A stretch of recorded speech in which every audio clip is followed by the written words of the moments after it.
Tavaverina somatsara isika atao anatin'ny fandarana l'invité du jour amin'ity ality ankatrako hatrany ianao tsy misaraka aminay eto amin'ny Real TV Madagascar ao amin'izao fahatelo ny volana May taona 2022 zao izay rakinefa nomaritsika tao anatin'ny fampalalambavao teo dia andro maneran-tany zany ho an'ny fahalalan'ny asa fanaovan-gazety maneran-tany mihitsy ary isan'ny nanamarika izany isika teto amin'ny Madagascar mazava ho azy ifantoka amin'izay ihany koa ny ady hevitra ho amin'ny alina ity izay nanasatsika vahiny manokana dia tsy zany fa andriamatoa Randitoni izay solitena ny reporter sans frontières no sady mpanao gazety ihany koa eto Madagascar eto miarabanao amin'ny tiavana tompoko ary manasanao androso anaty efitrano.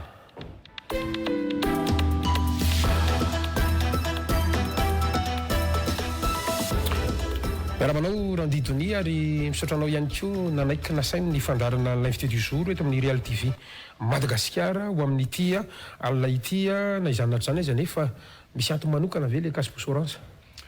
tsy de hoe misy ka miaraba aloha miarabanao Gasikara misaotra anao nanasa avy nahatra lehibe ho anahy mansoa asina ianao sy ny orinasa Real TV tsisy anto manokana fa io no kasibosy azoko tsy hoe toka ovina de io no ampiasaiko aloha mangasiraka fotoana izao fa zay koa olana am'izao na fihetsika reo de ohatra mipolitiser daholo loko hatramiloko rehetrarehetra manahirana fitafy ny fiteny ihany koa aza ao anatin'le izy ka za misy no resantsika nodidiny amin'ity alina ity na izany aza asaiko ampiavantsika rehetra anaraka nahy hatramin'ny farany ianao ao amin'ny Real 94 FM arabaina manokana satria mivantana amin'ny Japon ihany koa fandarantsika Randitoni torok'izay ihany koa isika malagasy manerana ny nosy maneran-tany ihany koa zay manaraka ny fandarana amin'ny alalan'ny page Facebook ny Real TV Madagascar dia arabaina manokana ao amin'izao alina izao raha i Randitoni fantatsika fa anisan'ny mpanao gazety eto Madagascar ary misolo tena ihany koa ny reporter sans frontières na ny RSF eto Madagascar ihany koa ao anatin'ny firaisamonim-pirenena ihany koa anao miaro ny zon'olombelona raha ny marimarina kokoa raha ny tontolo ny fanaovan-gazety kosa indray zany dia efa azo sokajiana isan'ireo mpanao gazety ampolo taonany sehatra tao anatin'izay tontolo ny asa fanaovan-gazety zay everiko fa rariny raha toa ka hiady hevitsika androany makasika an'ity tontolo ny asa fanaovan-gazety fampahafantarana fo ihany zay asa mety hoe misy anitsiny Randitoni ve na anampiana ihany koa raha misy tsara fantatry ny mpijetoko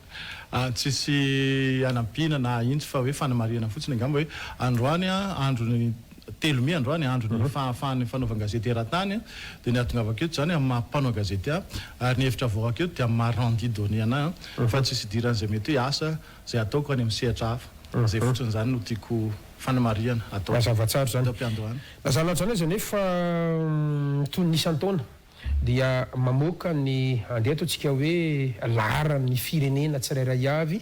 ny eo anivo ny reporter sans frontières Randitoni na ny RSF mampalahelo ary mahonena sahala amin'ny tongo bakivaky any satria tao anatin'ny herintaona monja dia firenena raiky amby efapolo no nandingana ny Madagascar tao anatin'izay atao hoe fahalalan'ny asa fanaovan-gazety zay raha tany amin'ny laharana 7 tsika tamin'ny taondasa akeo rehefa mivoaka ny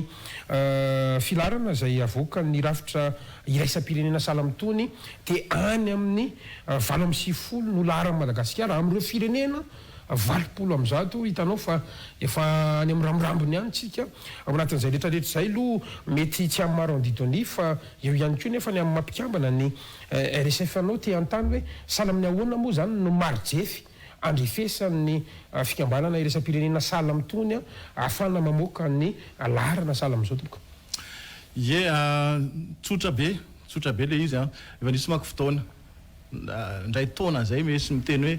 ive zao tsy amboamboariny Randitoni fotsiny filariny fa izy ny ao amin'ny RSF tsy atomboko diso tanteraka fa tsy izao zay kely balitika ty no andeha ibaiko ny RSF zay ONG iraisam-pirenena eran-tany ary matanjaka be ka iteny ataovy amin'izao ny laharan'ny Madagascar fa ny fandrafetan'io filarana io dia fanadiadiana be mandritry ny taona mihitsy atao amin'ny sokajin'olona isan-karaza misy mpanao gazety mazava ho azy fa misy koa ny avy amin'ny firaisamonim-pirenena misy koa pahilalana dia misy koa maro ampolony ka ary raha ohatra araka ary io miovaova foana isataona ny olona miampy sy miovaova isataona ny olona anaovana fanadiadiana dia ny vokatry ny fanadiadiana iny no andrafetana an'io filarana io ary ohatr'izay foana isaky ny firenena eran-tany fa tsy hoe Madagascar ihany ohatran'izay daholo zany. Inavy le indicateur ampiasaina ao anatin'le fanadiadiana zany afatsika mandefa anazy hoe lava be le izy aloha eny efa eo moa zany fahafahana fanaova gazety fa tamin'ity taona ity zao efa misy nijerevana koa ny lafiny sosialy, lafiny toe-karena, lafiny politika, lafiny fandriampahalemana fa rehefa manao an'io ny questionnaire amin'io misy anoany amin'ny 7 page izy zay raha tsy diso tsy tahitiko tsara ela be ary manao an'io nao maharitraritra ihany. Dia fanadirana misy zareo ve manao anazy sa hoe à distance? Misy fotoana izy tonga eto an-toerana fa misy fotoana à distance. Fa azadino fa 20% ny firenena eto ambonin'ny tany mety hoe tsy voatety daholo fa misy fotoana ny RSF fa nisy mandalo eto zareo misy fotoana foana zany arakaraky ny zava-misy. Inona no azon'ny randidonia amin'ny mampanao gazety indray ary andikana n'io laharan'io satria androany dia androany ihany ny ministra ny serasera dia tononoko mazava fa nilaza fa hatramin'ny fotoana ny tamitana dia nalalaka raha ny fiheverany sy ny fahitany ireo mpiara-miasa aminy ny asa fanaova gazety ao Madagascar tsy mbola nisy mpanao gazety migadra naniditra ponja amina délit de presse izay mihitsy ny voambolana nampiasainy ary tsy mbola nisy fahitalavitra na onjam-peo na hainao manjery izay nakatona noho ny hevitra tsy mitovy raha ny fanambaralo izany no hitan'ny mpitantana ny firenena kanefa ny vondrona iresam-pirenena sala mitony mamoaka fa miembotra isika inona no mety andikana zany zavatra any azo andikana azy ianao ny manontany anazy zany fa zako ny afaka mamerina an'le izay tenenao zay aminao ianao mpanao gazety miaina an'le izy eto zay manko ny tsy azoko tsara hoe isika avoaka malagasy hoe miaina amin'ny planeta Mars dia ny mpitondra eto ambonin'ny tany sa ny mpitondra no any amin'ny planeta Mars dia tsika eto ambonin'ny tany dia tonga avy any dia miteny hoe zao misy any amin'ny planeta Mars fa zao no zava-misy eto Madagascar eto ambonin'ny tany tsika teto nisy fotoana Madagascar lakamisy mivoaka nisy andro lakamisy mivoaka ny lalàna hoe tsy azo atao tsony manao fandaharana misy adievitra sy foninina fa manakotana ny saim-bahoaka somaza tonga teto ny teny hoe manaja ny demokrasia ve zany avy amin'inona moa zany sotoavina ny aingany zany fanapahakevitra zany so ihany fa mbola misy foana ny feon'anjely bitsibitsika amin'ny mpitondra latsinainy na janona le lalàna dia tsy nisy mihitsy ve fampitahorana raha matahorana atao tamin'izay fotoana zay tsika sy anao ny teto tamin'izay tamin'ny herintaona iny marina fa tsy misy mifanakotona fanaovan-gazety orinasa fanaovan-gazety fa rehefa feranao izy tsy andeha amina boke satellitaire ray ohatra mitovy mifanakatonana ane zany marina fa tsy misy mifanagadrana mpanao gazety no délit de presse fa ny délit de presse koa ny tsy misy tsony efa dépénalisé ny fanaovan-gazety dikan'izany hoe rehefa misy ano filaza anazy zavatra tsy mety amin'ny fanaova gazety dia tsy migadra tsony mpanao gazety tsy tsika no nanery an'izany fa nisy tolo-dalàna zay niarahana ianao moa miteny anarina atao hoe ministra ny serasera amin'izao eny izy anisan'ny tarika an'izany hoe tsy misy lalàna dia pénalisé eo ny fanaovan-gazety tsy migadra tsony mpanao gazety rehefa misy zavatra ataony donc tsy misy mpanao gazety migadra mazava ho azy satria efa dépénalisé délit de presse logika be zany donc dia akoatran'izay nefa tsika hoe miaina an'le izy tsika miaina eto Madagascar mahita hoe firy mpanao gazety teto Antananarivo na tany amin'ny fatra maro hoe nanao ny asany dia voasakatsakana nalaina amin'ny fitaovana dia mipotehana fakatsary fakana feo maro ane zany fa misy koa tsy dia mahoraka loatra sy nampanginginina fa le fampanginginina anazy iny ane dia fa endrikana tsy fahafahana loatra koa fa fitsakatsakana fanaovana gazety satria hoe mangina reo fa aza atao mahoraka zany fa nisy zany misy miaramila azafady mialatsiny tompona andraikitra ambony olotsotra misy tany Sofia misy fatra Sofia misy fatra Menabe sy ny sisa misy ny raha matahora dia misy tena hoe misy erisetra mivantana nisy zany dia donc raha tena teny antsika hoe tsy nisy nina teto fa teto malalaka be ny fanaovana gazety teto Madagascar tsy nisy olona voatsakatsakana zany mety olona avy any amin'ny planète Mars angambany afaka miteny an'izany afaka manitsy ronde hoe diso hoe zany drako saloha afaka misy hoe diso hoe na ianao ary nge mpanao gazety angamba miaina diso kosa dia zay ho atsika ne teto hoe tsika teto niaro an'le fahafahany satria nisy tentative hoe anagedrana azy tsika teto na zany na zany izy anefa inona no mety ho fiatraika amin'ny filana satria andro maneran-tany ho am'izay hoe fahalalana ny asa fanaovan-gazety zay raha io ny larana inona ny mety ho fiatraikany ho an'ny ataontsika hoe asa fanaovan-gazety zay fahalalana zay mihitsiny manoloana ny laharana zay azontsika ny fiatraikany voalohany dia tsotra ratsy ny endrika Madagascar amin'ny lafiny rehetra amin'ny tsy hoe amin'io ihany fa amin'ny lafiny rehetra satria adino fa ny fahafahana manao gazety dia zo fototra ao anatin'ny son'olombelona aloha ny fahafahana fanaovan-gazety dia andry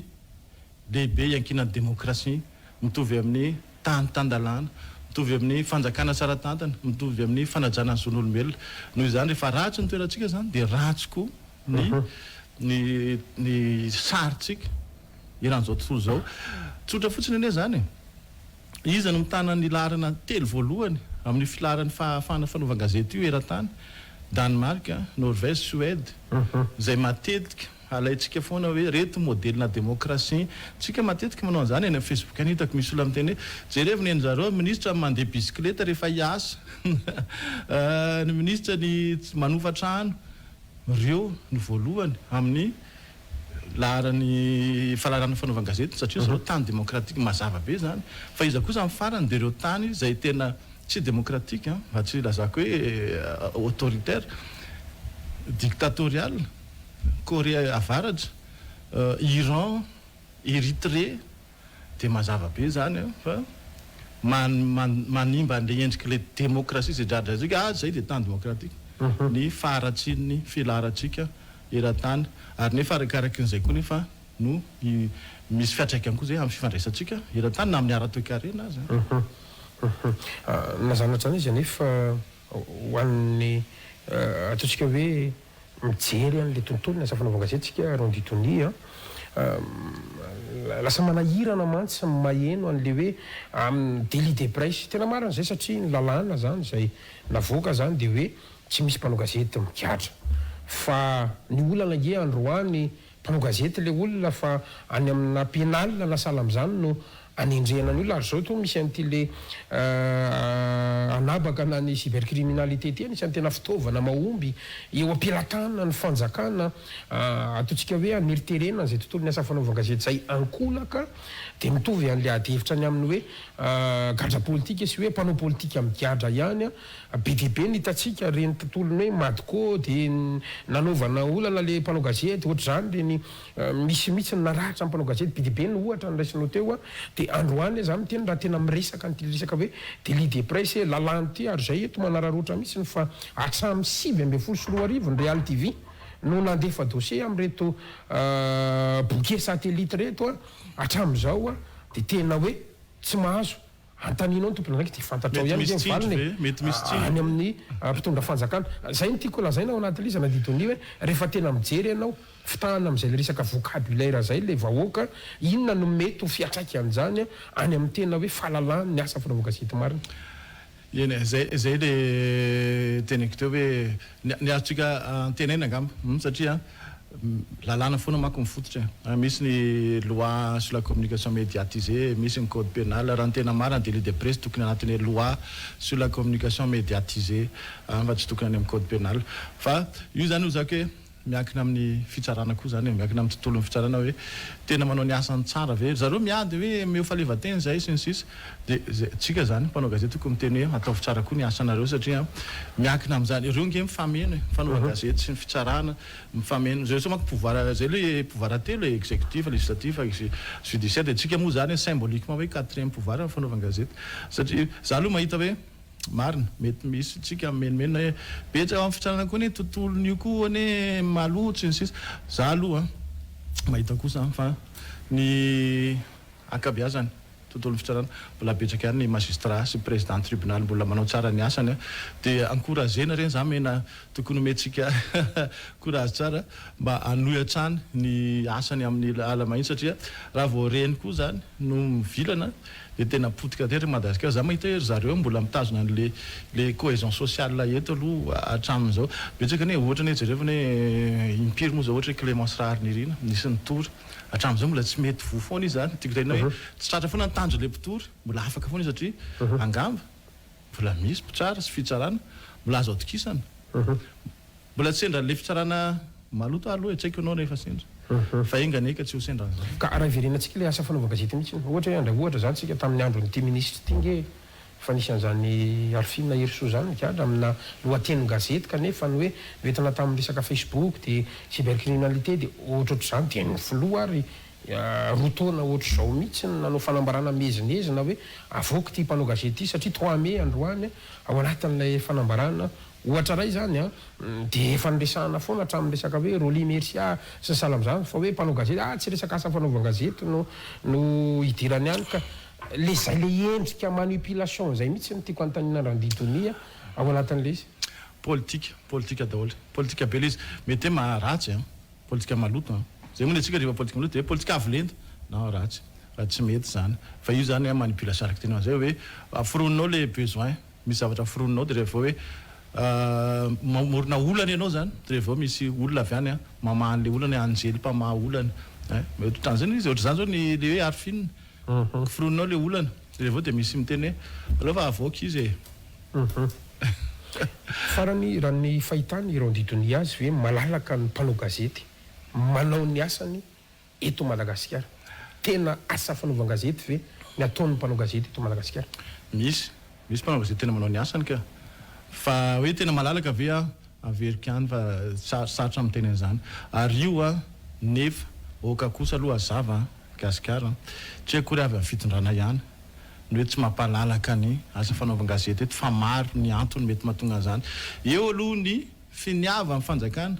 ameny mpanao gazety hifehy ny mpanao gazety sy ny asa fanaovana gazety fa misy antony hafa koa ny misy antony ara-toekareny ohatra hoe misy zao mpanao dokam-barotra matanjaka be orinasa matanjaka be manao dokam-barotra matanjaka be beda be ao amina gazety anankiray na tele anankiray radio anankiray de rehefa vao iny orinasa iny manao zavatra tsy mety de mieritreritra be zany le mpanao gazety ao anatin'le orinasa zay anaovan'ny dokam-barotra be hoe okianina ve ty orinasa ty sa tsy okianina satria izy mampidi-bola be amin'ny orinasa de fa tohana zay ho an'ny fahalalahany fanaovana gazety ohatr'izany koa mety misy olona tsotra tia manolotsolotra mpanao gazety de raha vao misy momba n'iny olo iny de mieritreritra hoe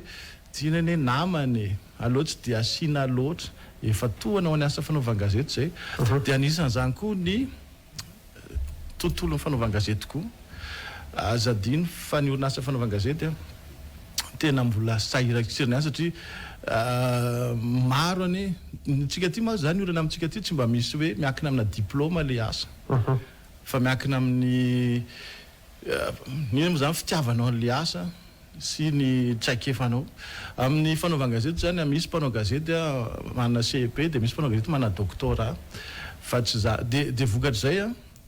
tsy misy koa zany hoe barème na karama fa samy manao ny barème manisaky ny orinasa de misy any amin'ny orinasa sa mety misy mpanao gazety mahazo vola be karama ambony be misy ambany zay koa nefa efa antony tohana araka dikany koa satria le tsy de mahazo karama kely le mahazo karama kelikely mety anana fakapanahy izy anao le atsotsika hoe gifle le de ohatran'izay de efa olana koa satria rehefa mahazo gifle ianao de tsy manao tsara ny asanao satria manao le manaraka ny gifle iny zany misy tendance zay hoe zay tenen'olana ame gifle felaka no ataonao de efa tohana ho an'ny asa fanaovana gazety ka tiako tenina hoe tsy hoe akory ny lalàna na amin'ny fitondrana ihany no olana amin'ny fahalalahana fanaovana gazety fa misy koa le tontolo am'le fanaovana gazety misy koa misy tena misy tohana ihany koa misy teboka vitsivitsy lesanao teo resiko noty kely ato ny insiste kely fa misy mampatsiahy moa za ato anatin'ny fandarana hoe azadiny fa be deabe ihany keo ny mpanao gazety tao amin'ny fahitalavitra nasionaly sy radio pirenena voaroka tao anatin'izao régime zao tafiditra ao anatin'ny ataontsika hoe fanatodo ahoana moa zany filaza zany manotohina ny asa fanaovana gazety ihany koa ve zany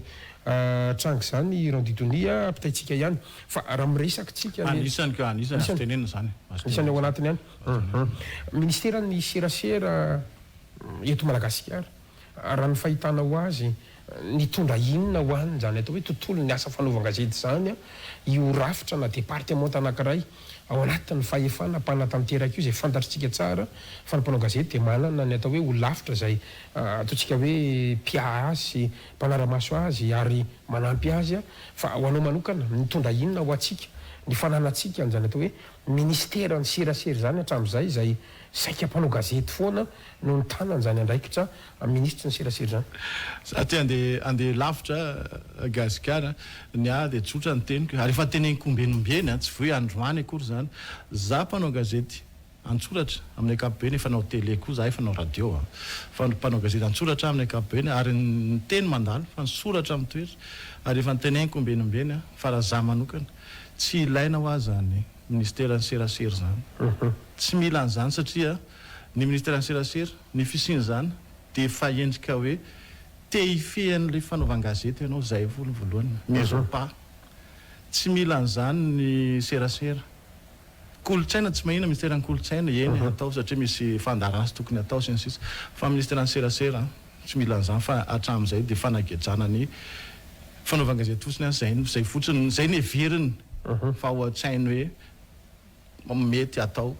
azonao zay le za manokana zany za manokana koa dia azafady teneniko anao toy izako ihany nisy zao fihetsika tamin'ny reny fitondreny MLE mouvement pour la tsaiko liberté d'expression liberté d'expression tsaiko nataiza anao tamin'ireny za manokana tsaiko anao nanaraka an'le izy za manokana tsy teny satria fantako fa manipulation le izy fantako fa fihetsika anaovana tohatra fiakarana fotsiny le izy aza adino fa hitatsika fa rehefa tavavoaka tokoa le izy ny zavatra nangatana atao anatin'le fihetsika tsenany betsaka ny tsy tanteraka ary mifanohatra ny zavatra ny adiana ny takina tamin'ireny ary ny zavatra niseho za manokana tomboko dia tsy teny mihitsy na indray andro ary na zatra anisan'le nitarika nytona le vantapaty satria fantako tsinjoko dia mialoha hoe tsy mety amiko ny fihetsika ohatran'ireny fa tsy ohatran'ireny ny fomba fanao ka inona ny mety ho tombony amin'izay hoe raha nifitra no ditony hoe ho foanana ministera ny serasera satria raha miala zany dia maninona inona ny mety ho tombony zany ho azay hoe asa fanaovan-gazety zay ohatra ray fotsiny hoe io zao ny RNM sy TVM tsy ho voafihana département ministériel intsony zany ka tena hoe any malagasy rehetra fa aoka dino fa ny ministera ny serasera ny samy feany zany TVM sy RNM zany amin'izao fotoana zao zay matetika rehefa tonga eo amin'ny fitondrana dia mikedra an'izay fa rehefa ivelan'ny fitondrana dia mangataka ny anokafana ohatrohatr'izay zany mety tombony hafa aty amin'ny asa fanaovan-gazety fa ohatra raha ihany mantsy zay mahatonga nay teny teo ary zay fa natoneniko ny soratra amin'ny toetra efa nyteny koa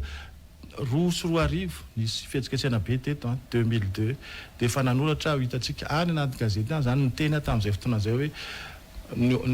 somary ny exagéré kely moa le izy hoe aleo privatisena ny TV maserana satria isaky ny zola tonga io dia ifeheny io foana ny ao an-tsaina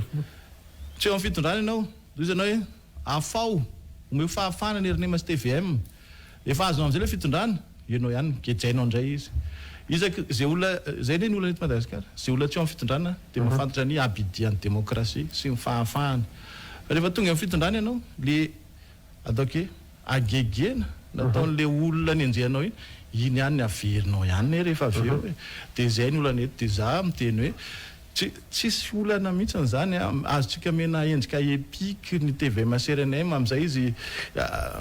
mba mezaka tsara koa na ny kalitao sy ny sisa ara satria efa misy antony arabatra tsy maintsy enjehana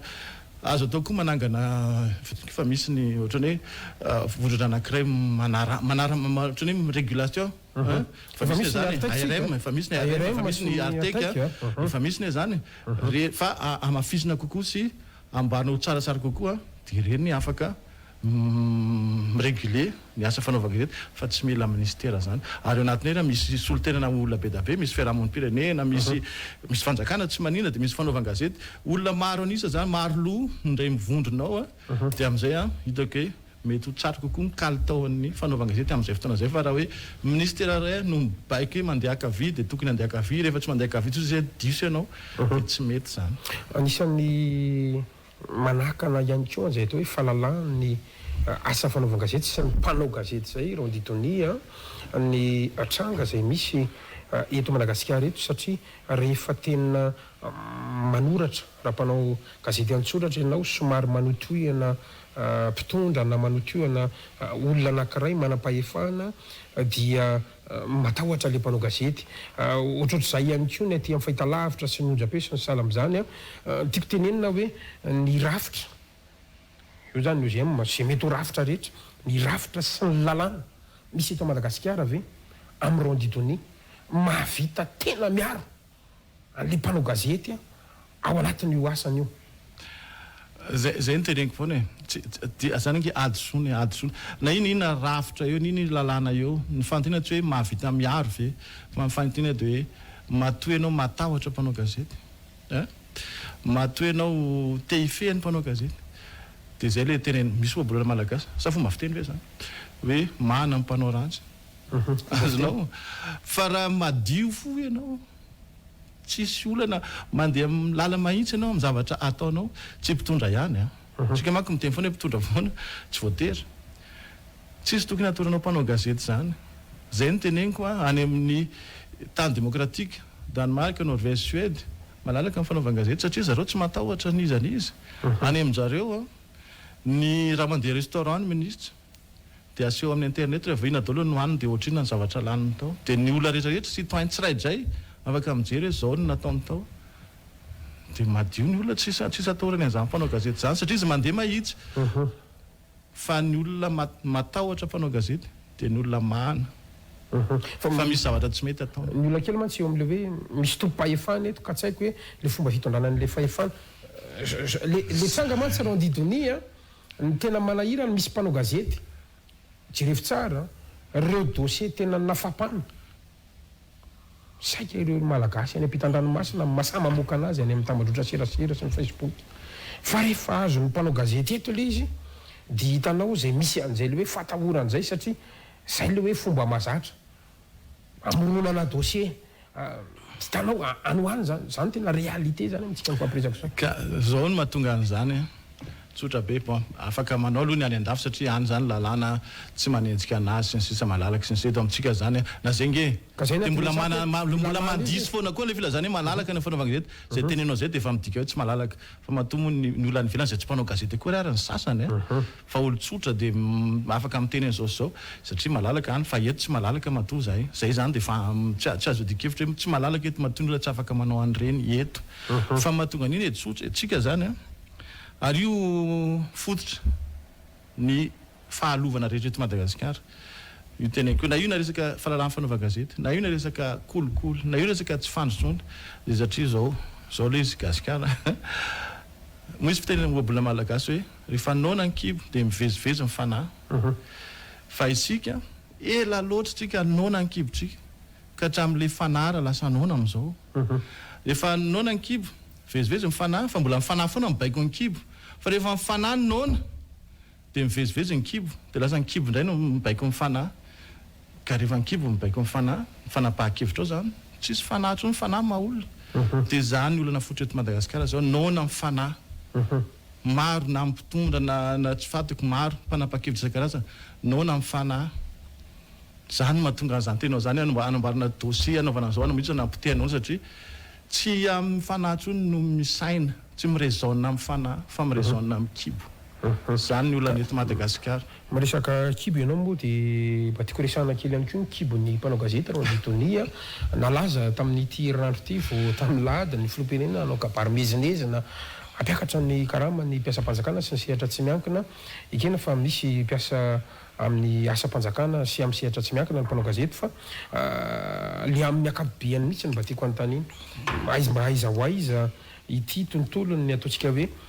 sy ny fametrahana ny karama ny mpanao gazety eto Madagasikara ity raha oharina amin'ny any ivelany zany ary rehefa nanomana zao fandaran'izao dia tena manontany mihitsy ny mba ohatrinona moa zany ny karama an'ireo mpanao gazety any ivelany na dia ireo mpanao gazety solotena na fahita lavitra avy any ivelany miasa sy monina eto amintsika fotsiny aza dia ahitanao an'izay trango zay anisan'ny tena miaina zany karama farany ambany ary eto dia mbola masamy laza fa misy mpanao gazety mbola mikarama ambaniny simigy zay resan'ny fanjakana aza ohatrohatry ny ahoana ny ametrana an'izay satria tonga any amina adihevitra hatramina resaka felaka mantsiny ity tantara ity ireo didony efa naroso kely telo izy fa ny vahaolana angamba dia asany manangana karazana hoe syndicat ny mpanao gazety zay mitaky baremana karama efa nisy amy hoe syndicat nitsangana afaka miady any izy fa syndicat ny tena tsara koa zay resaka karama izy resaka syndical manko zay tolona syndical efa nisy any teto hoe syndical nitsangana fa syndicat nitsangana fa tsy de hitako loatra moa inona moa zany tena natao fa ohatran'ny saikanao ny asany ordre ara ny tena nataony teto fa raha ohatra hoe tokony mirahina zany dia mitaky an'izay fa tolona lavitra ezaka aloha zay satria ilay niteneniko teo nge hoana atsika ary ne hoany le fanaovana gazety tsy miankina amina diplôme fa miankina amina passion sy fahaiza-manao dia mpanao gazety misy mana CP misy mana doctorat dia raha vao misy barema zany dia lasa barema ino zany miainga avy amin'ny diplôme ave dia mbola adihevitra be zay fa azo atao zay azo atao satria mety hanavitra le asa ihany koa ve zay mety afaka manampy koa zay manahirana kely ho ana ianao moa ko miresaka teo syndicat ny fédération ny mpanao gazety zay le nitaritiny celui de Christ teo aloha zao to hoe nitsangana tamin'ny fomba ofisialy ara-panjakana tamin'ity andro ny 3 mai 2022 ty fa raha iverenako kely le resaka tontolo teo anisan'ny ambarany maro zay ivelan'ny rafitry ny asa fanaova gazety sy mikirakira ny fampalalam-bavao ireo mpanao politika sy olotsotra rehefa miresaka amin'ny tena dia hoe anisan'ny manimba ny crédibilité anareo mpanao gazety ity le resaka felaka ity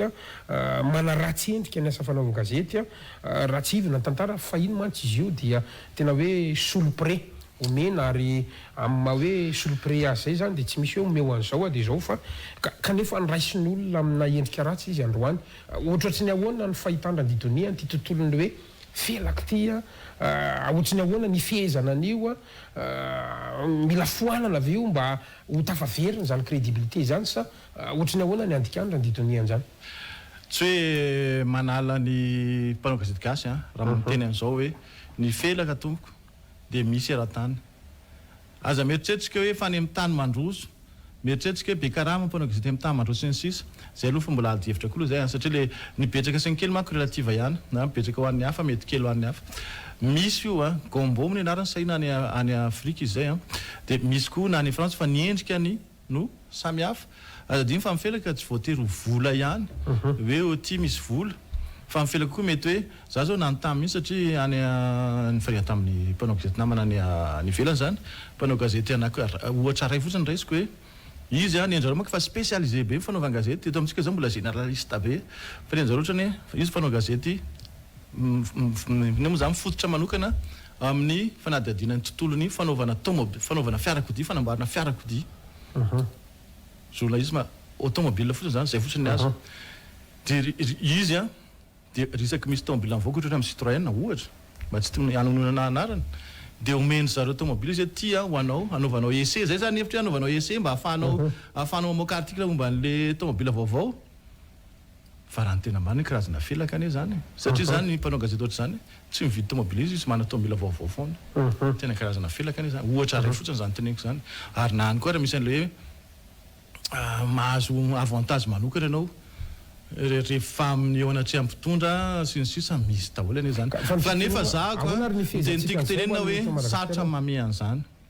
sarotra mame an'izany fa miankina amin'ny tsiraidray miankina amin'ny tsiraidray le izy miankina amin'ny etika ny tsiraidray ny etika zany dia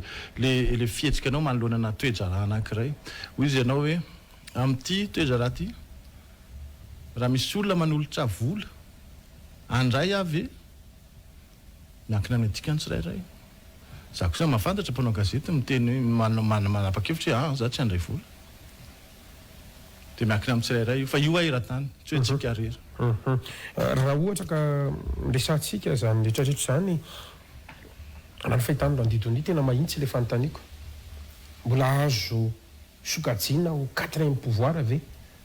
ny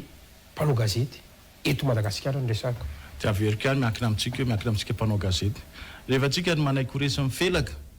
ka tsy mampiasa ny feo miferitreretantsika. Rehefa tsika manaiko tsindrim-pitondra dia sarotra le izy satria azadiny koa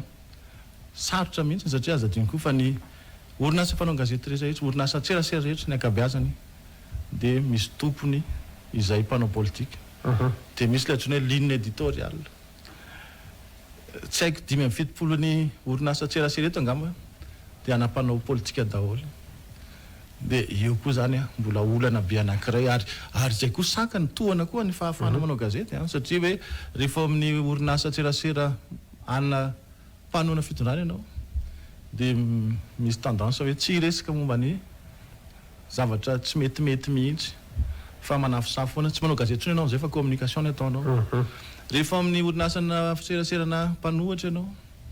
dia tsy miresaka afa-tsy kiana dia miankina amintsika ny maha 4e pouvoiratsika dia miankina amintsika mpanao gazety ihany sy ny zavatra ataotsika. Rehefa zany miteny foana tanao ohatra eo ny resaka fahafahantsika raha tokarina fa io koa na ny asitsika za mahita betsaka amin'izao io koa ma nisy fotoana zany ny roborobe le fanaovana gazety ny abedabe ny radio ny abedabe ny televizion ny abedabe ny gazety an-tsoratra dia naka-piasa mpanao gazety bedabe ny sasany mety hoe tsy ao amin'ny akory tsy ao anaty rany ohatra anao Gasikara le fanaovana gazety fa mety hoe tsy nahita asa tany izy dia filandra-tsy mahita izy ny fitenena dia ataon'le izy nefa tsy ao amin'ny jamy mihitsy le fanao le aleony ao gazety dia manimba sy manamban'le kalitaon'le asa koa ny zany zavatra zany hitako zao ohatrany hoe amin'izao zany misy miroborobe ny seratsera tambazotra serasera reny hoe piste fotsiny fa misy mpanao gazety sasany mahita mijery Facebook izy na mijery Twitter dia zavatra ao anatiny ny avoakany dia rehefa dia mizesta be ny mpanao Facebook izy zay koa mpanao gazety ka satria anao rehefa reny piste reny hitanao ohatrany hoe ao amin'ny Facebook izy mamoaka hoe nisy alika nanaikitry olona tarihananina dia raha zay fotsy zay nalainao dia avoakanao amin'ny gazety nisy alika nanaikitry olona tarihananina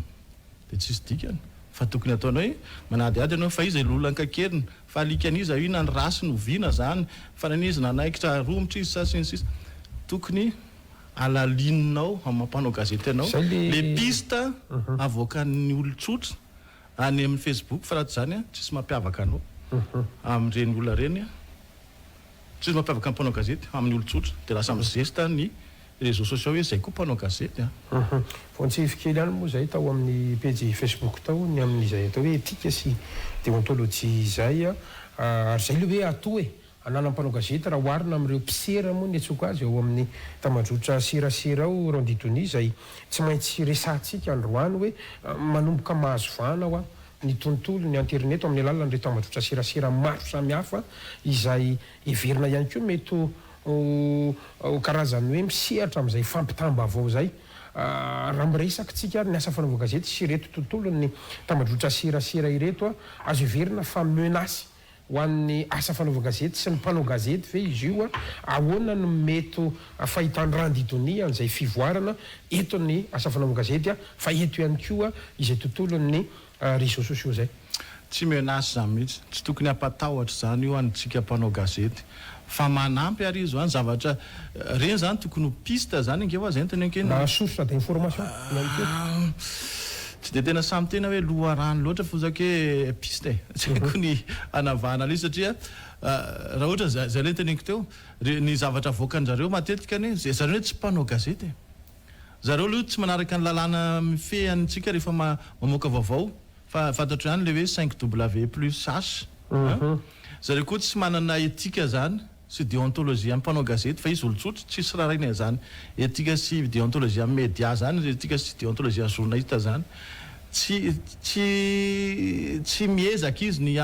tsisy an'izany hoe recoupement anisan'ny asa fototra lehibe anty asa ty ny atao hoe recoupement ao amin'ny tambazotra tserasera ny olona mamoaka zavatra ao tsisy raraina an'izany recoupement zany fa izy ary arakaraky ny zavatra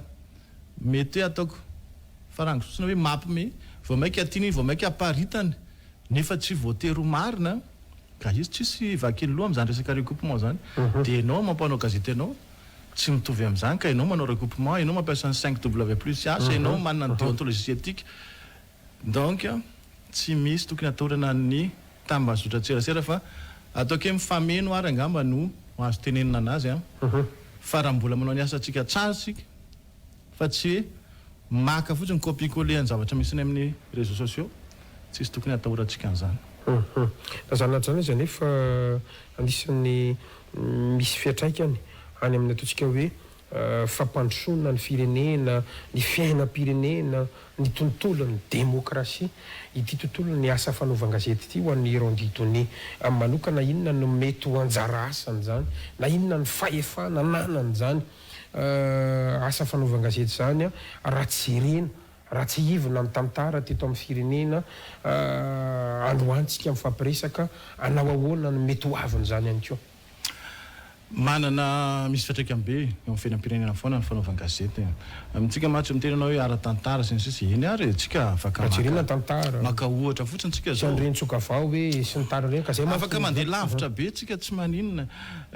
nisy fotoana tamin'ny pasteur Veljaona tamin'ny andro fanjanahantany dia tany Japon izy dia nefa mivenavana izy tantara hoe zao ny fivoarany Japon nivoatra be zareo satria zao nisy fiatraikany lehibe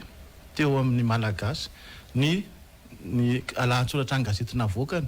ary tena ina navoakany pasteur Veljaona iny no ny andohan'ny VVS izay antoko nanohitra ny fanjanahantany tamin'izany fotoana zany azonao ahoana moa ny toerany asa fanaovana hitantsika tamin'ny tolonan'izy teto hatramin'izay 91 nisan'ny radio tsioka avao 2002 2009 raha tsy nisy ny mediany sarotra be tsy hoe sarotra fa ny fanaovan-gazety tena nisan'ny fototra na tafitany reny tolona reny ary io rehefa tsontsoniavinao izy na andainganao dia vao maika ianao sahirana raha maka ohatra akaiky tsika ohatra rehefa dénoncé an'izany foana ny tenako hoe aza andaingana resaka covid tamin'ireny mantsy zany confinement dia confinena koa ny fanaovan-gazety zao ane raha ohatra zany ka ohatra fa zavatra tsy nisy raha arivo ny trangana covid dia teneny hoe azo atao hoe arivo atao hoe zato misy fiatraikan'izay satria ozy ny olona hoe bof zato ve maninona moa zay ny terenareo sahirana be amin'ny lalàna tsisy arivo fa zato tranga zato ve dia ampahinanay fa raha ataony hoe ataovy raha ohatra ary ianao mifanohitra hoe ataovy hoe ray alina fa matahotra ny olona ary za manao hoe zany inga anisan'ny tsika matsy menimena teto hoe goragora be ny fanarahana lalàna tamin'ny covid nisy ka le vaovao sy le serasera momba an'izy arany tsy mazava tsara dia normal zany na ohatra ny olona hoe goragora amin'ilay izy misy tsy fantatro ntsony hoe tokony hanao vaccine ve zay sa tsy hanao hoe any ivelany hoe tsy maintsy manao vaccine daholo eto amintsika hoe tsy maninona zany dia sahirana ny sain'olona manana toerana lehibe mihitsy ny serasera fanaovan-gazety amin'izay fotoana zay ary anisan'ny matetika ary lasa fitaovana eo am-pelantanany mpanao fihetsiketsehana ny mpanao politika na ny fanjakana raha ny tantara moa zany mijeretsika maranako anazy randidoni ty tena fanamariana manokana va ty amiko mihitsiny mijery an'le fiarahamonina ao anatin'le corps mihitsy ndray le fiarahamonina mihitsy ekena fa ataontsika hoe metanora no misehatra ao anatin'le asa zay aloha mety indisy anankiray fa mahita an'le corps sy le fiarahamonina taloha zany ary tsaroko tsara mihitsy mbola stazera tamin'izany fotoana zany tena mahita ianao hoe na samy hafa firiana na samy hafa ligne éditoriale azy dia misy an'izay solidarité eo amin'ny samy corps zay tena tsoroko ny 7 nakaty no nanomboka nahitako an'izay fizarazaran'izay ary ny mafy izy io tany amin'ny fitondrany hery rajonary mampianana tany tena hoe misara roa mihitsiny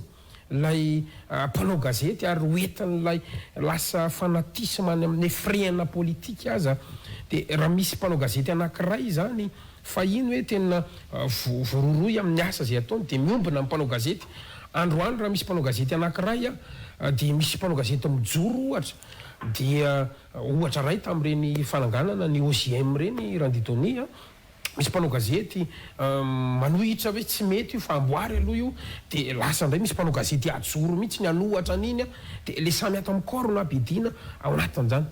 zay le fiarahamonina zay no tiako antanina randitonia be inona iza ny tena fototra izy io ary inona ny tena vaolana mbola azotranona ve io aretina io sa ho sarotsarotra raha maneto Madagasikara sarotsarotra azotranona fa sarotsarotra satria efa le aretina zany efa tafa latsapaka loatra dia sarotra mifandidiana io zay fitenena fa tsisy afa-tsy tsika foana miezaka mihoatra dépasse an'izay fisaratsarana zay za manokana miezaka manao an'izany foana tamin'ny voalohany taona zao dia nanasa ny mpanao gazety maro isan-karazany tsy mitovy firehana ianao nisako nasakana fa tsy afaka ianao satria mbola miasa ianao fa za manokana miezaka manao an'izay foana hoe ary miteny manao asoavo amin'ny rehetrarehetra foana hoe tsika mpanao gazety aza manaiky saratsara amin'ny politika aza manaiky saratsara amin'ny firehana io any ty tontolo teny ka tontolo kely tontolo fanaovana gazety eto Madagascar io miala ianao ary mampime zay mampime androany misy hoe mpanao gazety any amin'ny firehana anankiray dia miala tao izy dia miditra amin'ny firehana hafa dia raha miala tao miditra amin'ny firehana hafa dia rehefa faniriana izy miveno amin'ilay firehana voalohany iny ihany dia kely le tontolo kely le tontolo ary tsika hifanena sery eto foana aloha mirahina foana antso avo ataoko fotsiny angamba raha ohatra azo atao zany zay mazanatra anay zany fa raha misy lesona tokony hotsoahana manoloana an'izay fisarazarana zay dia inona mba ahafahana manafitra an'ity tontolo ny asantsika ty lesona azo tsoahana dia hoe tsy mety zany satria lasa mia faible atsika mpanao gazety lasa miapotika le ma quatrième pouvoir atsika any ary io ianao miteny hoe lesona dozaka aloha sy tomana lesona koa ty laharanyty tsika zany tsy mahay misitona lesona foana koa zay ny olana ty zao tsika 98 dia efa misy miteny hoe tsy mariny zany diso ny RSF laingy zany sy ny sisa tsy zany ny zava-dehibe amin'io filaharan'io tompoko fa ny zava-dehibe amin'io dia inona ny zavatra tokony ataotsika andaotsika anao hiaraka irahina mba anatsara n'io laharan'io Seychelles zao tovitovy laharantsika tamin'ny heritaona 52e tsika 57e zao Seychelles lasa 13e niakatra be izy tsika 57e lasa 98e satsika tsy mahay misitona lesona isaky mizavatra amin'seo dia mitady coupable foana tsy zany ange ny zava-dehibe fa iny ohatran'ny Bariana aloha maka ohatra parallèle dia hitatsika Bariana anao kanina rehefa eo dia tsy lasa dia rehefa eo dia mikorotana tokony zavatra ataotsika hoe lanao kanina tsika teo dinandrena atao mba ahafatsika manao kanina foana fa tsy lozana miady atrano dia rehefa eo dia tsy tafavoaka dia ohatry zany lasa enjena hoe ny entraîneur ny diso ny joueur ny diso ianona ny diso rehefa miady atrano anao dia zay dia donc amin'ity filaharan'ity tsy fitadiavana coupable ny zava-dehibe na fisitriana hoe manao politique de l'autruche fa ina ny tokony ataotsika tsy mifitondrana ihany fa nasika mpanao gazety koa tontolo fanaovana gazety ina ny azo atao anatsirano classement antsika io fa io nge rehefa ambany classement antsika Madagascar ray manontolo neno ratsy endrika eo anaty an'izao tontolo zao tsy mifitondrana ihany fa fanimpanao gazety koa ao anatiny zany hoe ihany fa tsy maintsy toizakely ihany ny adevitra raha sirakiro anditony marina fa 3 mai androany tsy dia tena hoe misy hoe fankalazana be moa hoe tena hoe nampiavaka be fa dia nainga atetsy amin'ny Israel dia namonjy an'ilay toerana nafana n'olotra maro pakasitrana amin'ireo sokajin'olona maro samihafa sy ny kabary fa amin'ny ankapobeny fotsiny zany raha ohatra tsika miresaka zany ty tontolo ny hainy vaky-jery ty mety tombony ve sa lesoka ho an'ny Madagasikara ny ataontsika hoe firoborobony mba tsy ilazany hoe maniry ohatry ny anana zany ao anatin'le izy na izany azy anefa tsy mbola tena malalaka satria mbola misy lalàna koa mifehy hoe rano télé zao ny voile d'oiseau kotina mihitsy ao anatin'le izy tsy afaka mahenika amin'ny Madagasikara ianao misy télé privé nefa zay manohana ny fanjakana hitanao fa afaka manokatra manerana ny Madagasikara ohatrohatr'izany zany le tranga nisy foana rano-tantara zany jerentsika rano ditony ary everitsika hoe ao anatin'izany rehetra zay ny teneniko hoe mety ho avantage ve sa ho menace ihany keo anatin'le izy raha nitranga na station ohatrohatr'izay no resatsika ovaliko zay fa tiako samborina keto zay tenao hoe misy zao olona afaka manao extension zay moa tianao tenena hoe télévision na radio afaka manao extension any amin'ny faritra fa ny sasany tsy mahazo zany zao dia fa fa tohana ho an'ny fahalalan'ny fanaovana gazety ne satria misy zavatra tsy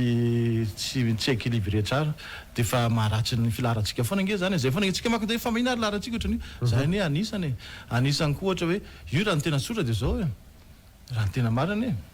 tokony ny télévision rehetra sy ny radio rehetra sy ny rehetrarehetra ohatra ny gazety any tokony afaka mandeha fera Madagascar fa tsy misy hoe mbola tsy afaka manao an'izany nareo fa feno ny onjapeo nanao an'izany koa France taloha fa Mitterrand no nanalalaka an'ilay izy taloha koa ny aina mandrehitry frantsay koa sy ny firenena hafa ohatra izany koa fa rehefa tadorina moa zany hoe alefazo dia nahazo nandefa daholo fa na ny fanakanana ny télévision sy radio tsy afaka mivelatra eraky ny Madagascar dia fa anisany maharatsy toerana antsika zay aloha ray faharoa an'izay hoe tombony sa avantage sa désavantage le hoe be da be ny onjapeo sy ny aina aman-jery ny gazety ny orinasa tombony ka tombony le satria dikan'izay miabetsaka ny loharanom-baovao sy ny feo tsy le hoe vaovao maro lafy vaovao maro lafy zay miabetsaka maro lafy ny vaovao tsara ne zany fa ny tsy mety aminy fotsiny satria hoe voalohany indrindra aloha betsaka le tompon'ireo matetika mpanao politika dia efa milasa miena indray misy fiatraikany am'le maro lafina zay dia faharoan'izay fa nyteneniko teo amialoha hoe betsaka le olala iny lasa misy embauche be da be zany le sehatra ny fanaovana gazety dia misy matsasany tsy mpanao gazety tsy tena maminy le raha dia ao anatin'ny rahany tiako tena fa le raha ao anatin'ny raha dia rehefa manao an'le izy dia lasa ohatra ny routine sy tsy dia tena misy motivation sy dia tena misy any ohatra fa lasa misy fiatraikany amin'ny caleton le fanaovana gazety tsy arita foana nge zany rehefa miasa anao hoe ty mpanao gazety tena manao ny asany zay tena tiany le izy tena passion dia ty koa zany tena le mpanao gazety le hoe tsy nahita asa izy dia zany ary mandeha dia mampiena ny caleton zay ary misy fiatraikany ao amin'ny fahafahany fanaovana gazety fantaniko farany sisa tsy maintsy resantsika kely koa ny fiainam-pirenena raha sirakao raha anditonia ary otana ihany koa fangavanao eto miteraka devitra kely ihany amintsika samy ato anatin'ny corps ilay sokajy n'olona anankiroa zay nandalo ny parcours académique ndray fa eo ihany koa le hoe nianatra andala tsara randitonia raha somary azavana kely amintsika ny tokantrano zany dia misy tena hoe nianatra nandalo ny lalam-piofanana manokana momba ny asa fanaovana gazety sy ny tontolo ny serasera mihitsiny fa misy kosa indray noho ny atranga dia tena hoe tatao anatin'ilay asa mihitsy ny voasady nianatra ny asa manao ahoana no mety fanekevitra hoe hitandranditonia mahakasika an'izy io satria ndraindray lasa miteraka frustration izy eo amin'ny samy mpanao gazety any ka androany ianao gaga rehefa amoka karatra mpanao gazety ny olafitra dia mitaky hatrany amina hoe CV sy ao anatin'le izy fa tsy tena matoky an'ilay orinasa mampiasa azy intsony hoe mpanao gazety ty na tsy mpanao gazety eny aloha izy manao an'izany ihany satria taloha na eno fa za tsy manana proof misy zany hoe ampamafatrano sofera ka tsy mahina ihany aloha zay fa ty ho averiko ihany le asa fanaovana gazety marina fa misy ny ordre fa io ny ordre mpanao gazety tsy mitovy amin'ny ordre de médecin ordre de vétérinaire ordre de pharmacien tsika tsy miankina amina diplôma zany ary eran-tany io mpanao gazety malaza be eran-tany be da be tsy manana baka fa mahay eto Madagascar misy mana doctorat ino fa tsy dia hitanao loatra hoe iza ina moa zany tena fa misy koa nefa tsy manana an'izany fa tena malaza be sy tsy vitany hoe malaza fotsiny fa tena manao ny asany amin'ny tena amin'ny fony ary tena manao ny asany tena hoe efficace misy tena hoe mahomby ka tsy amiko hoe tsy ny diplôma ny zava-dehibe amin'ny fanaovana gazety fa ny fitiavanao azy sy ny fikirizanao hiatsara hatrany tsy misy olona tonga lafatra fa averiko foana tsy misy olona tonga lafatra fa ny zava-dehibe dia ny manaiky anatratra trany ny tonga lafatra ianary ny tontolon'ny fiainam-pirenena tsy maintsy ararotana kely ihany koa ronditonia ao anatin'izao fotoana izao anisan'ny vaovao tena naoraka moa zany teo dia nity le resaka hoe fampiakarana karama ity tsy inona ny viny zany hevitra zany fa manoloana ny zavatra misy eto amin'ny firenena ny resaka fiakarana vidim-piainana eo ihany koa no mety ho vokatry ny ady ao Russie sy Ukraine manoloana ny mety ho fiakarany solika amin'ny ankapobeny aloha raha nisy an'ireny fanapa-kevitra ndraisan'ny fanjakany ireny amin'ny hoe mpanao gazety mpamakafaka no didony ary misy fotoana ko ihany koa no didony hitako manao investigation mihitsy any amin'ny tany ambanivohitra lavitra any everiko fa vaolana ho an'izao fiakarana vidim-piainana sy ny fahasahiran'ny malagasy zao ve reny fanapaha-kevitra ny ray sy ny fitondrana akihitry io reny toka sora izy aloha nanao an'le izy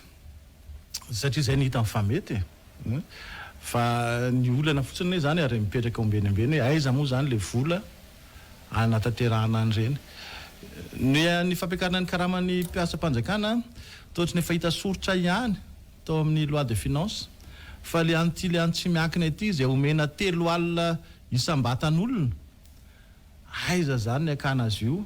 io zany ny olana satria ny fanjakana ny mpiasa privé zany zao lasa fonctionnaire kely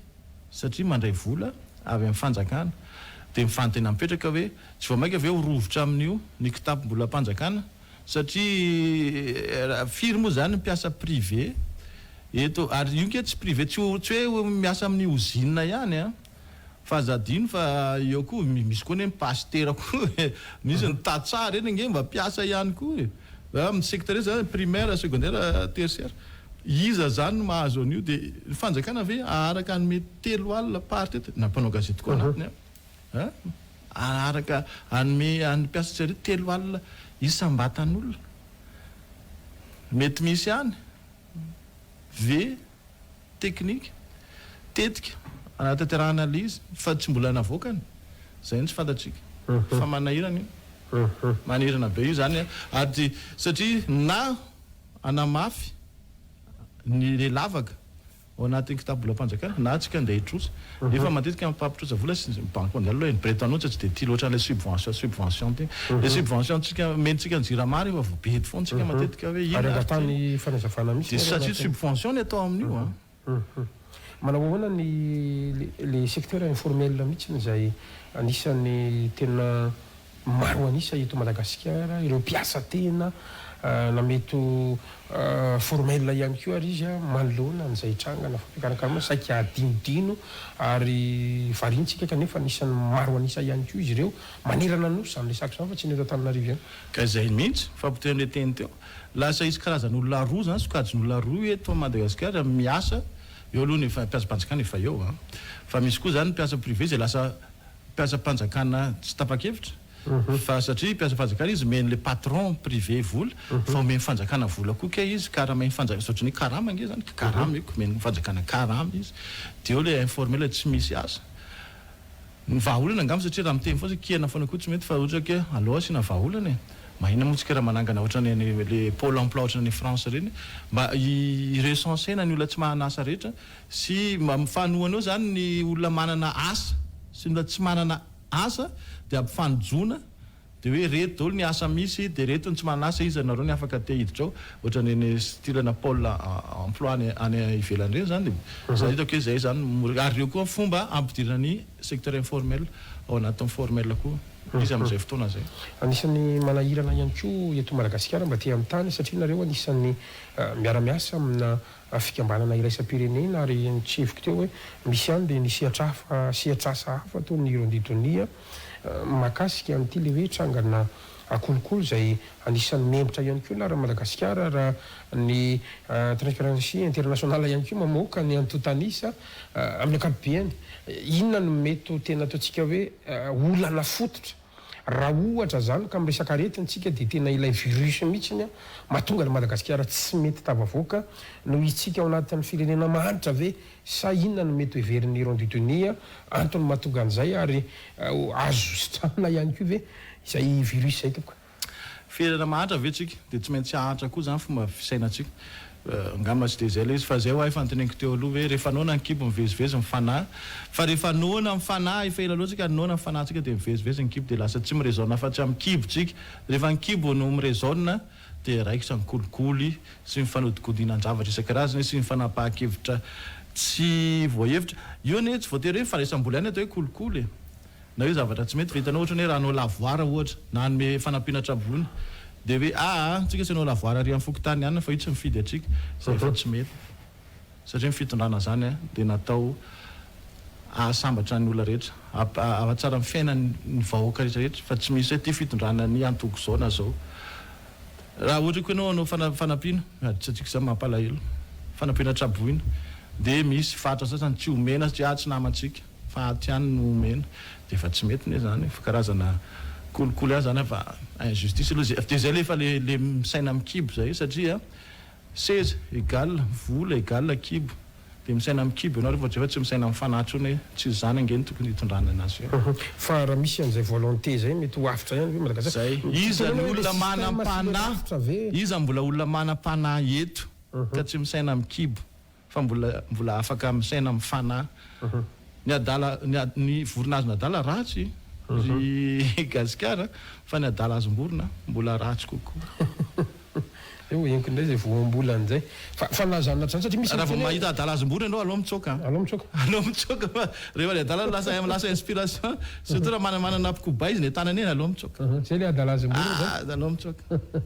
misy miresaka mantsy hoe le rafitra sy ny système mety mihitsy ny olona mahatonga an'io fa en fait zany tsy tena zay fa le olombelona sy le fotom-pisainana mihitsy za aloha mahita olombelona fa nanao lalàna ohatry n'inona ianao nanova constitution ohatry n'inona ianao nanao ino rehefa le olombelona no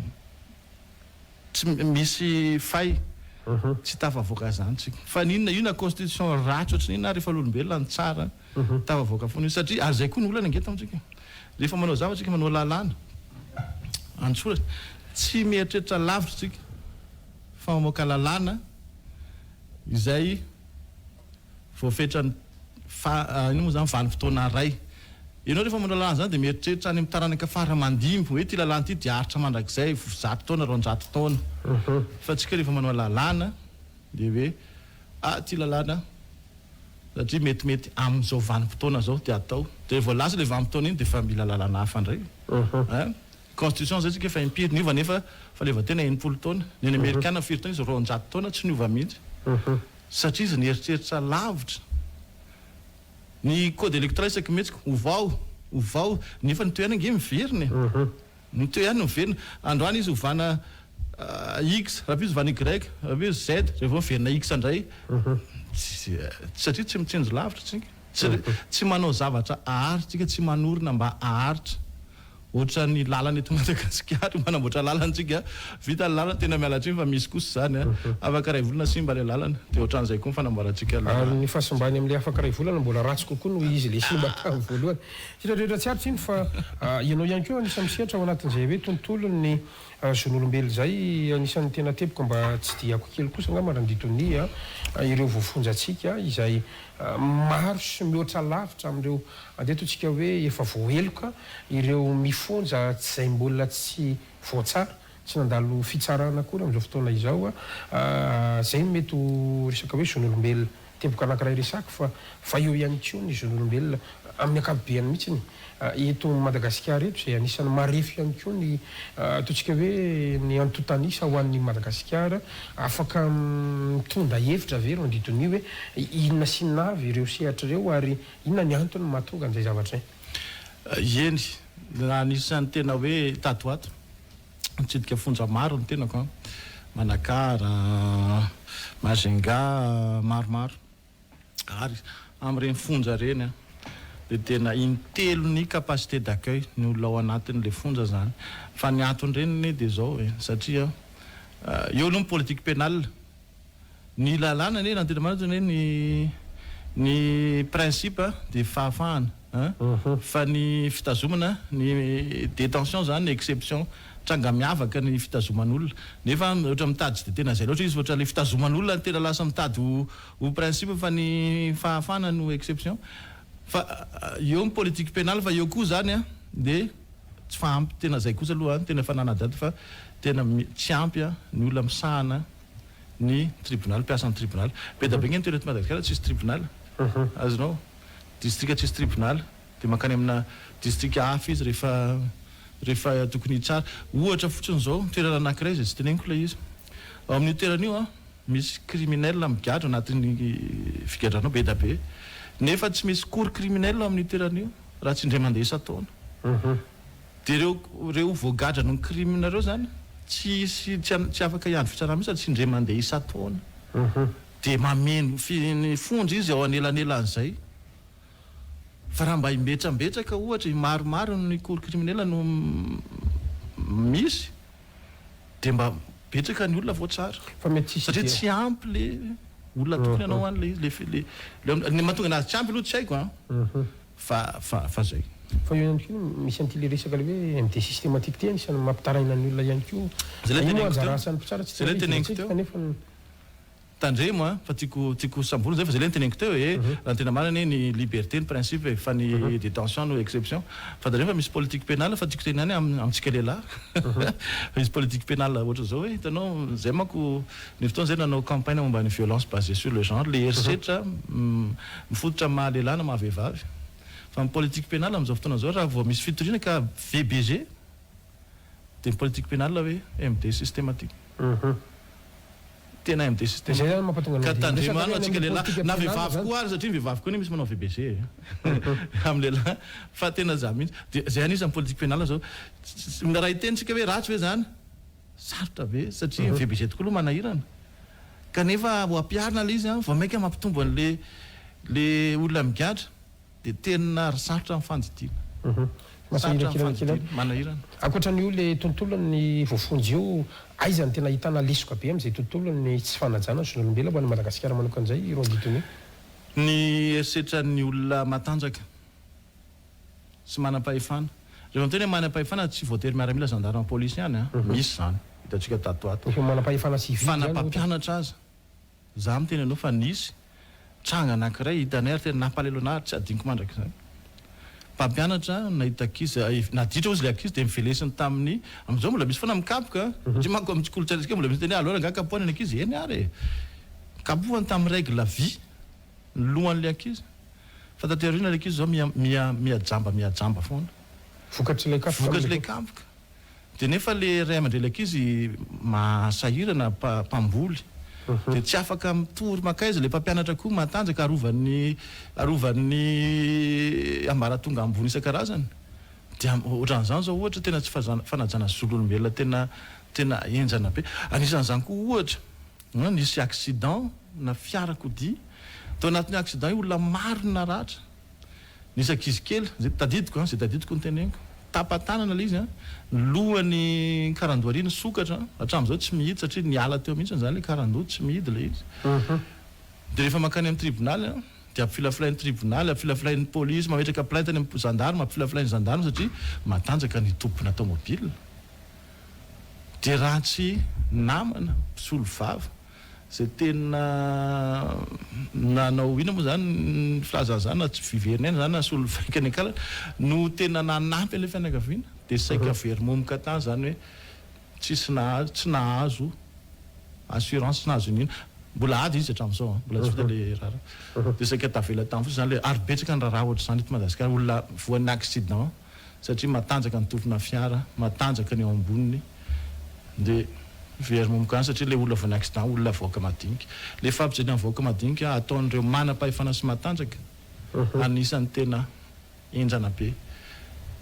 misy olana samboriny manam-pahefana dia etiny dia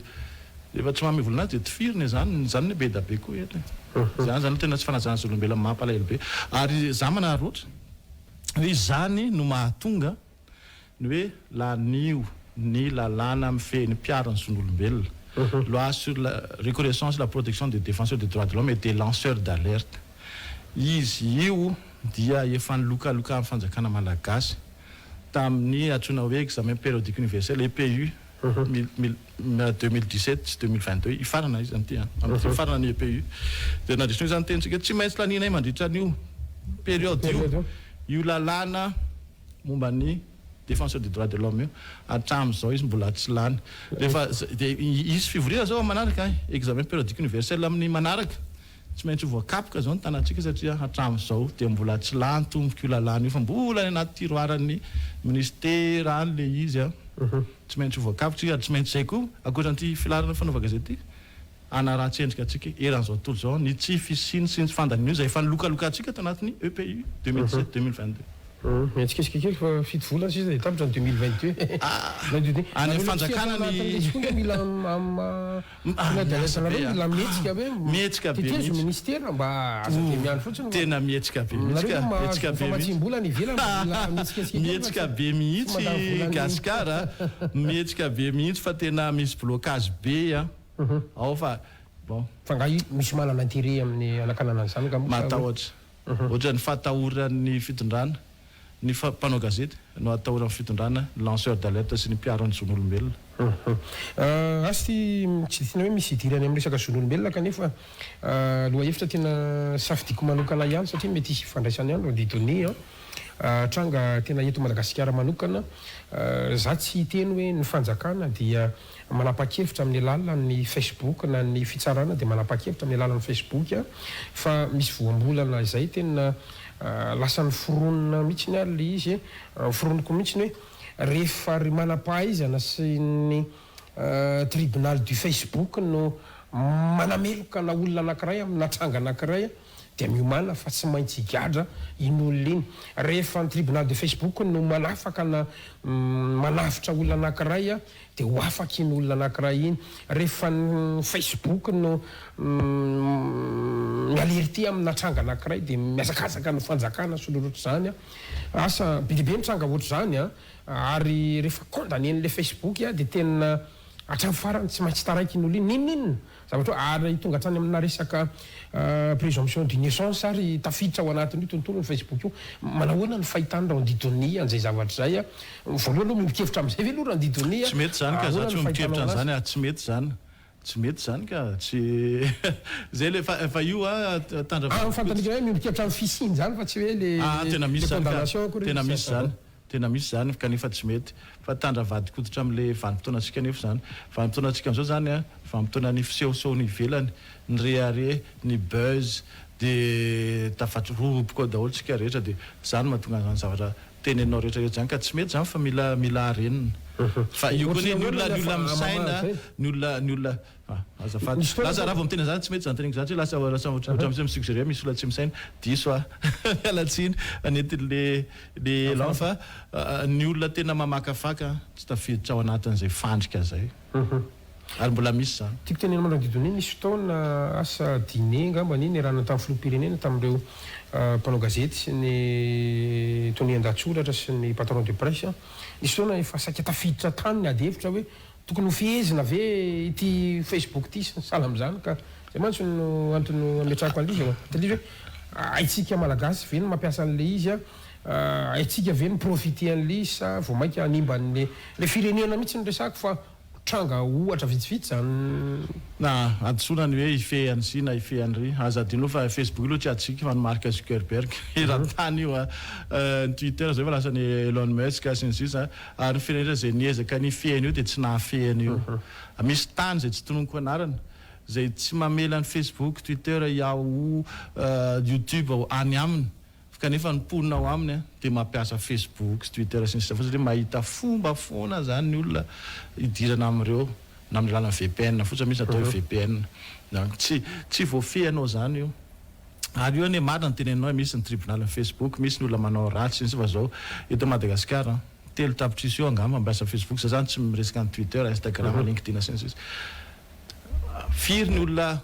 tsy mahafehy atao hoe manaonao foana ao anatin'io misy arivo ve misy ray alina ve misy ray hetsy ve 100 000 ok ataontsika misy 100 000 zany ny olona manaonao foana ohatry zany miteniteny foana fa 100 000 ve no animbanao ny andreo olona roa tapitrisa telo tapitrisa zay mampiasa an'le izy ara-dalàna mipetraka koa ny olona mahazo tombony amin'ny Facebook hoe misy olona hoe noho ny réseaux sociaux no nazahoany asa noho ny réseaux sociaux nampiroborobo ny serany noho ny réseaux sociaux nazahoany vady misy daholo zany ka zay olona zay inona moa ny obola ianao pikabary mahina raisiny tsy fandoto ray sarony tsy maleo ny rano raisiny zay ka raha ifehany io adisona be misy ny lalànany misy ny lalàna code pénal na loi mais sur la communication médiatisée momba ny diffamation momba ny vie privée, momba ny accusation mensongère, momba ny tribalisme. Raha ohatra ianao ka mahatrato eny voan'ny diffamation amin'ny réseaux sociaux na tribalisme na voan'ny tsy fantako, na ianao mandeha any amin'ny code pénal, na ianao mandeha amin'ny loi sur la communication médiatisée, fa tsy le réseau no fezinao, fa tsy voafehanao zany io. Satria vokatry ny vanim-potoanantsika zao. Tsy azo ialana io, tsy voafehanao zany io, fa nolazenanao zany rehetra dia ve niala maina fa tsy vita zany io. Manahona ny fahitany Randitoni ny fampiarany Madagascar an'ity cybercriminalité ity amin'izao fitondrana izay iainantsika zao. Ny lalàna dia miankina, ny fampiarana lalàna dia miankina ny lalàna dia miankina amin'ny olona mampiatra azy. Zay rehefa ratsy ianao mampiatra azy dia lasa ratsy le lalàna. Rehefa ao anatin'ny fo madio ianao mampiasa azy dia mandeha tsara ny lalàna. Zay angamba ny azoko tenenina. Zay le teneniko hoe miankina amin'ny olombelona le izy fa ninina lalàna ataontsika. Nefa ny fahitana dia anazy mety amintsika ihany ve le izy sa manao ahoana raha nitranga rehetrarehetra sy hitantsika aloha. Misy fa naharotany dia miezaka foana tsika hoe aloha mba tsy dia hisy loatra zay. Mba mitady foana tsika aloha angamba ampiasaina amin'izay le fanahy, mba le fanahy ampiasainy le kibo ajanona amin'izay aza miresaona loatra amin'ny kibo tsony fa aloha mba miresaona, aloha mba hiverina resaona amin'ny fanahy amin'izay tsika. Aloha verina Madagascar izaona amin'ny kibo foana tsika. Amin'ny tontolo politika Randitoni manao ahoana ny mety ho fahitanao an'izay ataontsika hoe fahalalana maneho hevitra andalambe itiako resahana, satria matetika rehefa miresaka amina mpitondra fanjakana dia hoe io ny Facebook afaka miteny zay miteny, io ny fahitalavitra afaka miresaka zay resahany, fa ilay ataontsika hoe fahalalana maneho hevitra andalambe sahala amin'ny tany mandroso hoe misy loha-hevitra anankiray ohatra tsekin'ny vehivavy dia mijoro ny vehivavy, ohatra manao ny gilet jaune dia eto amintsika ohatra mba misy mpiaro ny zomom-panjifa te hidina andalambe tsy tafidina amin'ny akabiany fahitany Randitoni azy. Ny fahalalana fanaovan-gazety dia andry iankina démocratie fa ny faneho-kevitra ho an'ny citoyen tsirairay koa dia andry ny andry lehibe ny démocratie. Zay averiko foana, zay le teneniko teo. Rehefa tsy eo amin'ny fitondrana ianao dia hainao ny abidian'ny démocratie, fa rehefa amin'ny fitondrana ianao dia adinonao daholo le lesona. Rehefa tsy eo amin'ny fitondrana ianao dia nosy ianao hoe zony tsirairay ny midina eny an-dalambe, maneho hevitra eny an-dalambe, zony tsirairay ny migrevy rehefa misy zavatra tsy tiany. Rehefa tonga eo amin'ny fitondrana ianao dia nosy ianao hoe tsy misy an'izany, tsy azo atao zany satria misaina amin'ny kibo, satria amin'ny fanahy. Eny azy. Marana fandarantsika Randitoni zanatra an'izy nefa kasako manokana ianao nanaiky nasainy ny fandarana tamin'ity aly ity nanarotra kely an'ireo sehatr'ireo ihany ateo na dia hoe tena eo aza le hoe fahatelo ny volana May izay andro maneran-tany somary amin'ny nalahelo ihany moa no nankalazantsika amin'ity 2020 sy 2020 ity, satria dia firenena 120 zao no nandingana antsika any amin'ny laharana fa 9 misy atsika androany raha fito amin'ny 10 tsika resiny Seychelles tsika dia resiny Comore dia resiny Maurice. Mpalay nosy manodidina atsika inona ny afatra angamba ny ratsiraka Randitoni aloha mialoha nanaovana an'ity casse orange ity raha nafitana na mba vazivazy tsika ndray raha misy na misy zavatra nomano za tiako loko orange, za ty loko orange, za ty voasary na ny tiako tenena fotsiny ohatra zao hoe andao tsika aza mitady coupable amin'ny fidinany laharana io, fa tsika irahina dia miezaka maka lesona inona ny tokony atao ampiakatra indray any filaharantsika io zany amin'ny manaraka, tsy mifitondrana ihany fa na tsika mpanao gazety koa, tsika mpanao gazety koa ne rehefa misy ohatra hoe tsy manao tsara ny asantsika miteniteny foana mety misy zany ohatra maka ohatra ray misy ohatsika ndraindray nisy fotoana misy gazety miteny hoe lasa nitsokany andafy ihanina efa dinina ka tsy marina le izy dia matezitra olona koa iny zany dia mahatonga ny lasa mifankampana hoe andao raha nga ofezina le mpanao gazety efa miteniteny foana. Donc tsy hoe mifitondra ihany fa na tsika mpanao gazety koa misy ezaka ataotsika. Zay raha faharoan'izay tokony mirahina foana tsika mpanao gazety, ninona ezaka ataon'ny mpanao politika aby zara tsika mirahina foana. Tsika nety Madagascar foana ary kely io tontolo io. Misy mpanao gazety satria izy tany amin'ny tontolo camp anankiray dia naratsy an'ilay camp anankiray tazera nefa tsy maintsy ifanerasera amin'ny rehetrarehetra eo ihany ene. Tsy andeha ho aiza anao fa mbola eto Madagascar eto any kely le tontolo. Rehefa ankahito ihany mety androany ianao mpitondra fanjakana fa mety hiverina ho mpanao gazety ihany raha pitso androany ianao mety matanjaka be io fahefany ny elanelany eo an'elanelany fahefana sy ny tsy fahefana zay nilazako azy dia kely be ipetrany singambola fa andrany ianao matanjaka be mafy be zay mibaiko anao tizana hoe gadro iana dia mikatra fa raha pitso anao na mibaiko ny piasanao raha tsy vitanao mpanao zaridainanao raha tsy vitanao tsony ary nisy zany andro ray ihany dia fa nisy zany donc mila mahay makalesina koa tsika amin'ny zavatra nisy amin'ny zavatra izy hatramin'izay enary makasitraka rondidony fantaniko tena ninika atao farany ty hosoloneny satsy ho anao a ono a rondidony anisan'ny orinasa anankiray mitondra an'izany atao hoe fanaovan-gazety sy manome vaovao ny Real TV Madagascar manao ahoana mba fahitana ny rondidony nyty Real TV ty ny vaovao atolony sy ny fandaharana ny invité du jour sahala amin'izao tena hoe amin'ny fotsy miangatra mivantantsika tsy misy zavatra tapahany eto mba fahitanao azy fotsiny bene za aloha tsoroka aloha amin'ny voalohany indrindra aloha za ko tsy dia mpanaraka loatra ny tontolo nisy serasera malagasy mety misy ladiso fanantana be za tsy dia mamaky gazety loatra tsy dia mijery télé gasy loatra tsy dia mihaino radio gasy loatra fa na izany atrindray za mahita satria amin'ny Facebook nareo no hitako sy ny sisa ny hitako hoe miezaka foana nareo ny amen'le vaovao maro lafy miezaka foana nareo ny manasa ny olona rehetra amin'ny camp rehetrarehetra na ny mpitondra na ny mpanohatra ny olotsotra sy ny sisa dia zay zany approsieko nareo ahitoy amin'izay zavatra zay ary isoranareo sy arabaina aminareo zay le fiezana mampiseho ny vaovao maro lafy zay ety ampamananana dia miantso ny tompon'andraikitra mpanapa-kevitra tompo-pahefana eto amin'ny firenena sy ny folo sy roa arivo ny Real TV Madagascar nangataka hiditra ao anatin'ireny bouquet canal sat reny hatramin'izao mbola tsy tafiditra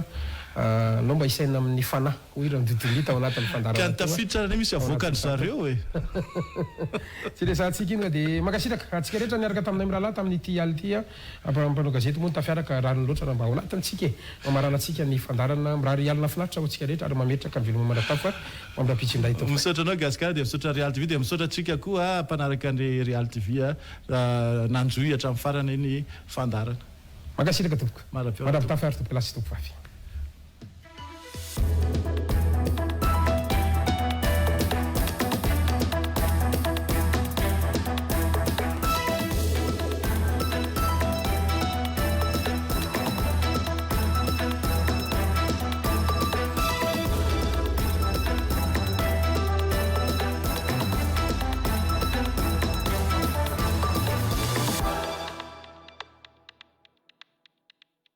Chanel Maison de Beauté, un ultramon auto, ni l'invité du jour.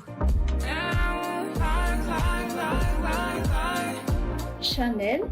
au premier étage, centre commercial Saint-Hilo à Moussat. Matezatol, la manul chano, ou amni fanu de nanamar,